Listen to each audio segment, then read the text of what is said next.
roll away. Okay. Still oily. Yeah, it doesn't seep in very quickly. Not as quickly as I'd like. Yeah. That's about the best angle I think you're going to get on the kitchen. It's pretty good. I like it. Alright. Hey guys, we're here with a cooking video today. Yeah. Sam is going to show everybody how he makes his world famous shepherd's pie. I couldn't remember what it was called for a second. It's not even shepherd's pie, really. It's kind of a variation on shepherd's pie because shepherd's pie is coated in mashed potatoes.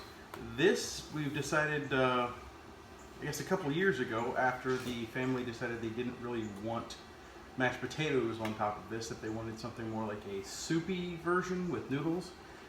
So you'll see that we've got the egg noodles over here that kind of replace that to give you. Yeah, I guess it's probably a little more like a beef stew with London broil flavorings. Is that more probably what it is? It's beef stew based off of shepherd's pie. Shepherd's pie beef stew. There we go. Yes, it came off of a recipe that I had many years ago that we'll share with you. The original, if you guys want to do it that way. From a boss of mine at back when I used to work for Vanilla USA. And she made the most amazing home-cooked stuff. And I got her to share this recipe with me, so we'll share it with you guys. Things you're going to need up front is going to be beef broth. Need some beef broth. You're going to need peas. Peas. Carrots. Shredded carrots. You're going to need onions, which are I'm not picking in those that up. area. You're going to need Worcestershire sauce. Worcestershire Worcestershire sauce. Whichever one you prefer. Worcestershire sauce. Worcestershire. Yeah, so that stuff. Liquid smoke. Kitchen bouquet, which oddly enough was the only thing I didn't have and had to send her back out for. And they usually keep that with the gravies. That's I what I didn't told you. believe you. But yes, it's with the gravies. Salt, pepper, which is really difficult for me because, as Sarah will attest, I don't measure anything when I cook. I just go, No, he's a taster. not right. But I did measure these out. 2 tablespoons of pepper, 1 tablespoon of salt. We'll see how much we get through actually using it. That way I can give you guys more accurate stuff. The stuff she gave me, I've improved upon, so we'll use mine instead of hers. Got your egg noodles, and then you've got London broil. We actually really lucked out at good old Harris Teeter today. That's kind of how all this came together, was random, just like everything else in our life. Mm-hmm. They had buy one get one, so it's kind of hard to say no to that, and then you go, well, what the hell are we going to do with it? Well, it's about that season anyway. The last thing you're going to need is a crock pot. Crock pot is the most important thing. We've got ours back here. It's been heating for the last hour, so once we put this in, we're hoping that this will get underway. I'll go ahead and warn you ahead of time. This is an all-day event. This is not something you're going to put in and come back to an hour later, so... As most crock pot recipes are. Yeah, the only difference with most crock pot recipes is you set it and you kind of forget it and come back to it when it's done. With this, you're going to have to sit there and poke it a little throughout the thing and make sure that everything's tasting right. So be ready to babysit. This is a weekend food. Now, the last thing that you're going to need that we don't have on the table, I don't know why I didn't grab it, is flour. Turns out that's not flour. Yeah, that's the big joke. I almost used this. Turns out this is our vanilla protein powder. But I was like, that looks like flour. Flour. He was like, yeah, we have flour. It's right there. That looks like flour, damn it. Flour. Would be flour. I haven't decided. I'm actually kind of in the middle of deciding whether or not I want to do it the way that I thicken it up, or if I want to do it the way Sarah thickens it up with her soup, which has actually become pretty decent and a little bit better than just tossing the flour in. You don't get those chunks that you do with the way I've traditionally done it. So it's going to be a bit of a learning experience for everybody. Alright, so With that said, it's very, very difficult to get started. The first thing that you want to do, and we'll eventually switch the camera position, but for this one, we'll keep you right there. It's really, really hard to get this right. You actually have to pick up the meat, and you actually have to just lay it in the let's see pot. what he's doing. See Picking that? up the meat with the tongs. Oh, I'm probably standing right in the way of this one. And putting it in the crock pot. And then we had already pre-started this, so you poured then 1 box of beef broth. 1 box of the beef broth. That should be, I think, a 32 ouncer. This is the bigger box they started making. So 32 ounces 48. of that. 48. 48 ounce There you go. box. 48 ounces of that. Plop it in there, and wait. Put it on high. Then wait. Are you going to cover it or not cover it? Lid or no lid? These are things people need to know, man.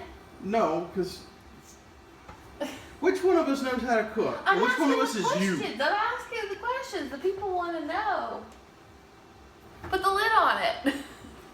I was going to sit there and cover that when I sat there and said, and wait. Oh, And then I was going to reach over and put it on. But you had to interrupt me. sorry. We can do that. Take it again. Take it off. No. You should leave all this in too, because it's. You don't do good at this! I'm trying to help. You wanted me in the video. Yes. We're going to move our salt and pepper off to the side because realistically we don't put it in for a while. I'm actually going to put our carrots and our peas in here because yet again, the amount of time that it takes to get these cooked versus the rest of this is a tiny bit. So these guys are probably going to go in somewhere between half and 2/3 of the way through cooking. And if you want it to be on the crunchier side for the carrots, you're one of those people that like it al dente, which we do. I actually recommend putting it probably a lot closer to maybe an hour before done. Mushy carrots are the devil's food. Next, you're going to have to chop everything up. And this I get to do with one of my favorite knives. This knife comes courtesy of Sara. You're welcome. She Move out of the way. used to, once upon a time, every time it was time to exchange gifts, birthday, Christmas, whatever, she would actually get me one of these really nice knives. It's got the hammered piece and the, I guess that's walnut in the end, and you've got the stamps. It's actually a really nice, really sharp knife. And you can only get them, from what I understand, at Sur La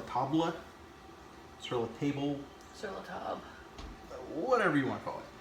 And they're really nice because they will sharpen it for you for a nominal fee whenever $5. you manage to dull it up. And mine have probably been sharpened 3 or 4 times.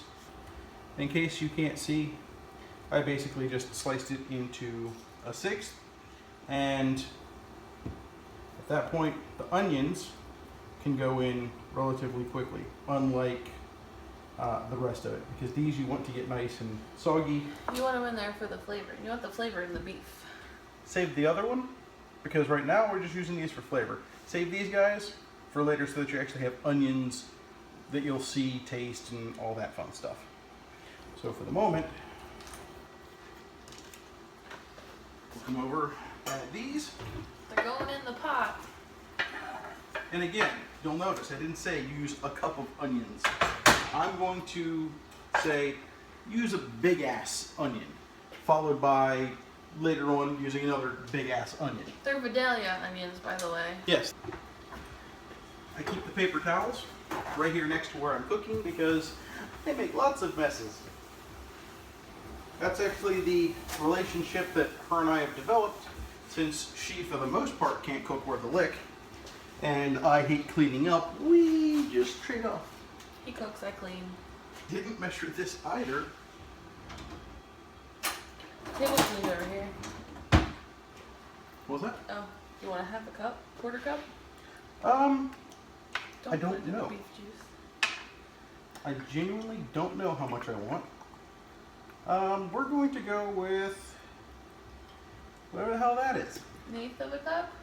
Well, no, it's halfway through a a little more than halfway through a quarter cup. So that's about an eighth. Probably 2 tablespoons less than a quarter cup. Of Worcestershire.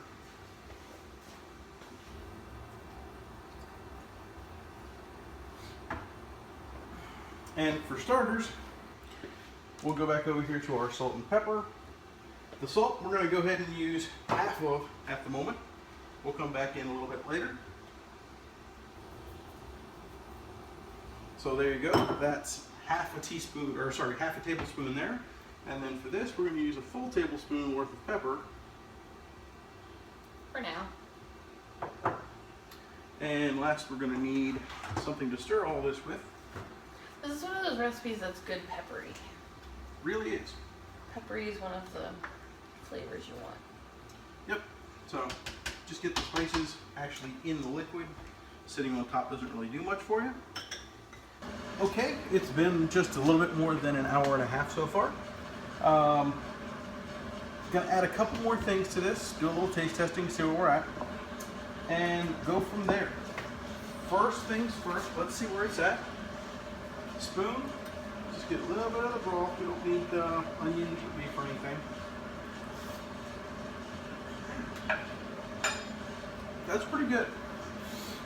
I would say you probably got a little bit more Worcestershire based on the amount that we put in earlier.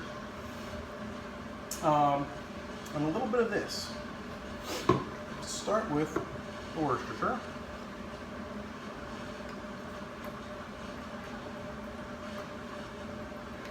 I'm going to go with another 1/8 of a cup.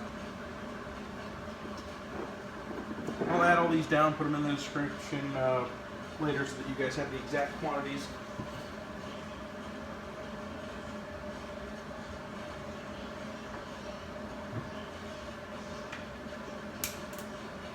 Now, one thing I always remember being told about kitchen bouquet is be sparing with it. I don't know why. There's nothing that really tells you any type of instructions on here.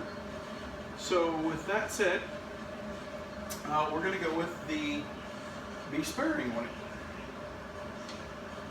We will use a tablespoon.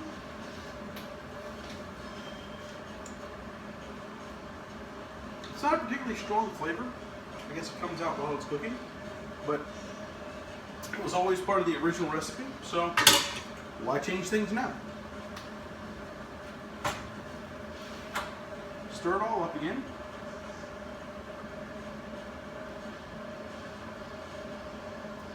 Now, at this point,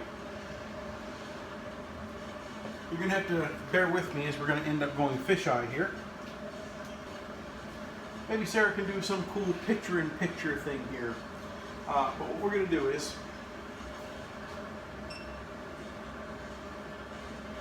if you take a look, the meat is pretty stiff. It's not going to give you any indication that it's going to turn into anything good. This is going to stay like this for quite a few more hours as we get into this. Once we get into this a little bit further, you'll see that the stuff that actually holds it together is going to start breaking down, and we're going to be able to turn this into shredded beef. And once you get to the point of shredded beef, you start to get into something that's going to be a little bit more tasty once we add everything together. Where we're at now is, let's call it 3-ish hours in. Where we should be at this point is there should be a small layer of grease starting to form, which you should be able to see right in here. We're going to go ahead and give it a taste.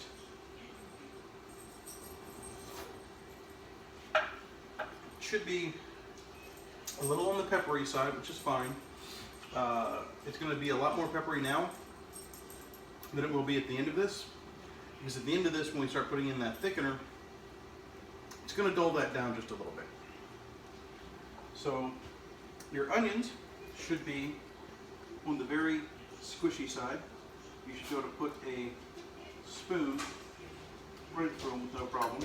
So here we are at about hour 4. And what you'll notice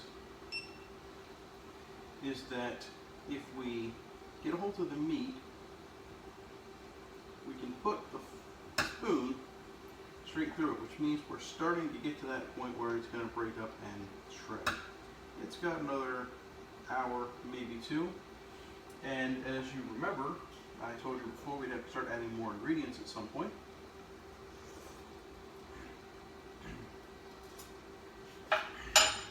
Alrighty. Looks like peppery's about right. I wouldn't add any more pepper at this point. Looks like 1 tablespoon of pepper is right. Okay, the next point we need to cover.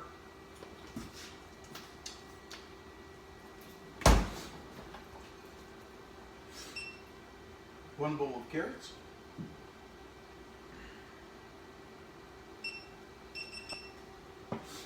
About half a bowl of peas.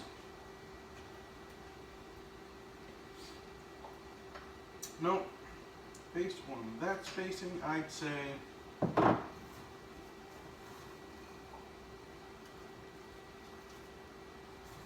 this all depending on exactly how much you guys like peas and carrots.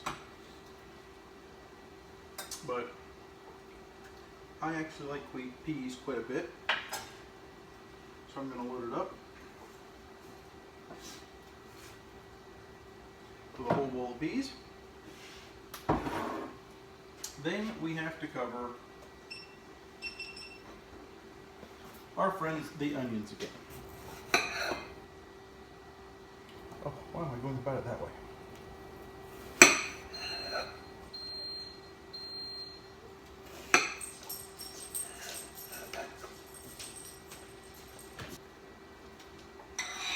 Add our last bit of onion. At this point, liquid smoke. And when I say be sparing with this, I really do mean, for the love of God, be sparing with this. This stuff, if you haven't used it before, packs quite the punch. For something this size, I recommend about that. That's it. 4 itty bitty little drops there. Stir it up. Doesn't really need a whole lot because it's going to start bubbling again here shortly. Hey Zoe, do you want to try this real quick? Sure. Come here.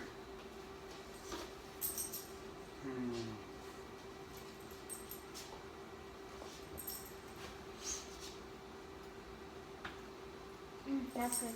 You like that? Yes. Okay, so the Zoe gives her approval. So the problem is, the Zoe isn't going to be here at the time to actually do the eating. Nope. So we're back with the second to last part of this. And I'm back. I've made it back. There's a fly in the croissants. We have finally gotten to the point where we need to check on the food, make sure that the beef is separating properly. You take that. Let's come on over here. You can see, you can hit the button. I did hit the button. Oh, it has to be. Okay, let's pull up the meat.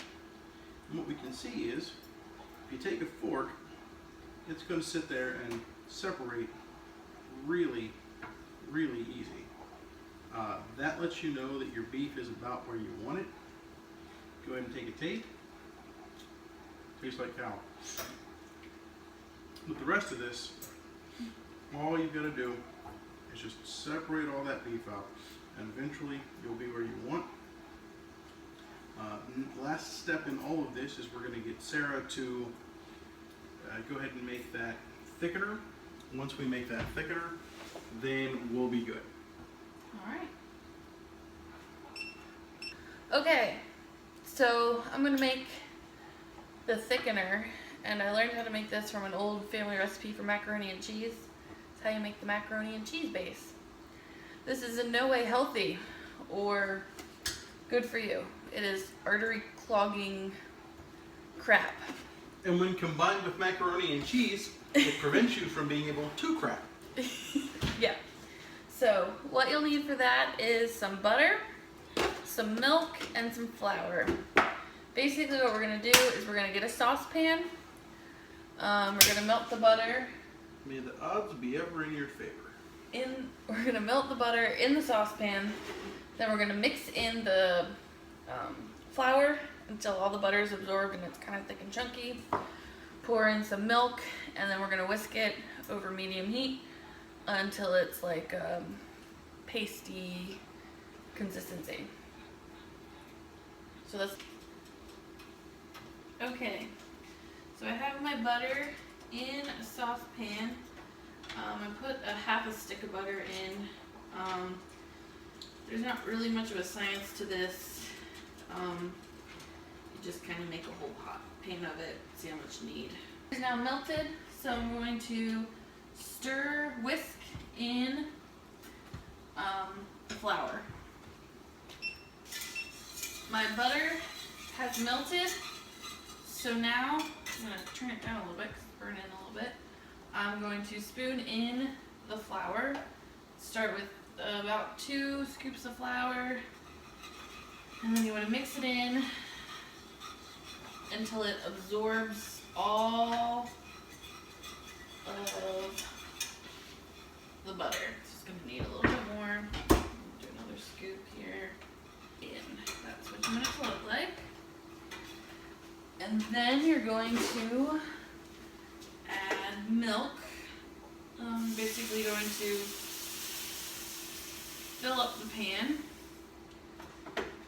Turn the heat back up since you just added cold milk.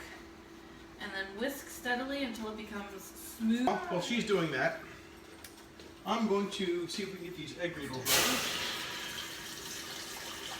Secret ingredients for doing the egg noodles are pot, egg noodles, water. Figure it out yourself. My roux is getting thick here and thick and bubbly, as you can see. It's sticking to the whisk. All of the chunks are gone. The outside now is just the only thing that's thin. At this point, you just want to stir so it doesn't burn to the bottom of the pan. And just whisk to keep it thin. As you can see, the outside of the pan here is still kind of runny, so you want to get that pushed into the middle here. Okay, here is your end result. Thick, paste-like, and gloopy. So the goal here is get that stuff into the pot here. Ooh, you're going to flow that a little bit. Good luck. May the odds be ever in your favor. For this, Uh-huh.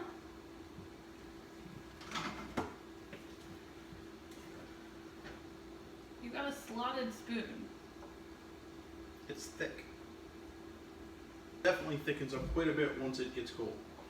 So remember, you definitely want a certain level of liquid involved with this while it's hot.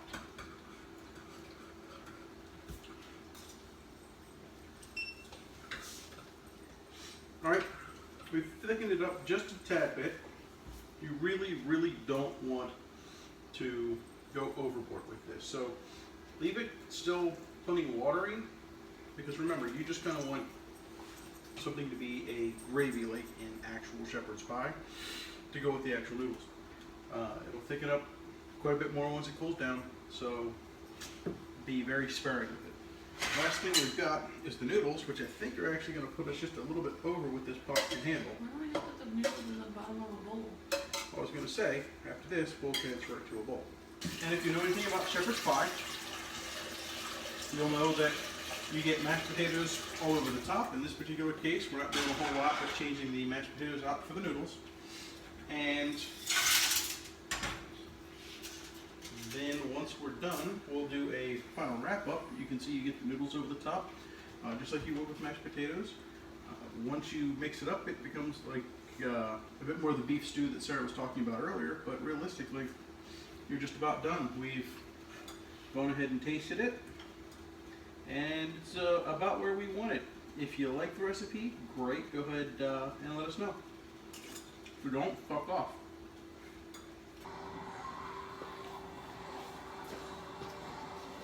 Okay, so we've added the noodles. We're going to mush them all down in here. That way we can get a bit of a noodly, soupy mix. Now that all this is complete, we're going to take a large bowl.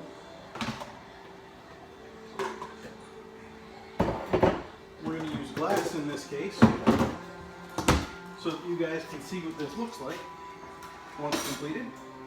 And we're going to transplant this. I'll go ahead and bring you guys in close while Miss Polka Dots over there, who decided that she was going to opt out of the video and get all ready for bedtime.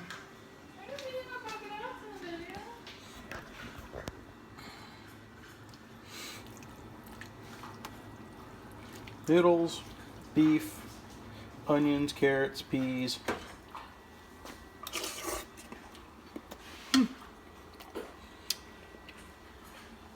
It's about right. Just to a end of our video for Cooking with Sam. Do you have a title you want it to be? no. Oh, okay. I'll cut that part out. This is kind of awkward. I'll talk to you guys later, and if you like, subscribe. You know, that stuff's appreciated. Hit the little red button. We'll catch you later.